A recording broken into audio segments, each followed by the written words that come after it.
చపాతీలలో కానీ బిర్యానీలో కానీ చాలా రుచిగా ఉండే థిక్ గ్రేవీ కర్రీ ఎలా చేసుకోవాలో చూపిస్తాను. దీనిలో మనం ఆలు కానీ మీల్ మేకర్ కానీ పన్నీర్ కానీ ఏవైనా వెజ్జెస్ కానీ వేసుకోవచ్చు. దీనికోసం ముందుగా ప్యాన్లో ఆయిల్ వేసుకొని వీడియోలో చూపిస్తున్న మసాలా దినుసులతో పాటు 2 ఉల్లిపాయలు 3 పెద్ద టమాటాలను కట్ చేసి వేసుకోవాలి.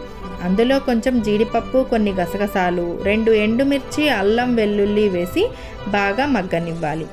అవి 70% మగ్గిన తర్వాత స్టవ్ ఆఫ్ చేసుకొని చల్లారిన తర్వాత మెత్తని పేస్ట్లా మిక్సీ పట్టుకోవాలి. అదే ప్యాన్లో కొంచెం ఆయిల్ వేసుకొని మిక్సీ పట్టుకున్న పేస్ట్, తగినన్ని నీళ్లు పోసుకొని 5 మినిట్స్ పాటు మగ్గనివ్వాలి. అందులోనే ఉప్పు, కారం, గరం మసాలా, ధనియాల పొడి, జీలకర్ర పొడి వేసి బాగా కలుపుకొని ముందుగా నానబెట్టి నీళ్లు పిండేసిన మీల్ మేకర్ని కూడా వేసి 10 మినిట్స్ పాటు మగ్గనివ్వాలి. దించబోయే ముందు కొంచెం కసూరి మేతి, కొంచెం కొత్తిమీర వేసి దించుకుంటే వేడి కర్రీ రెడీ.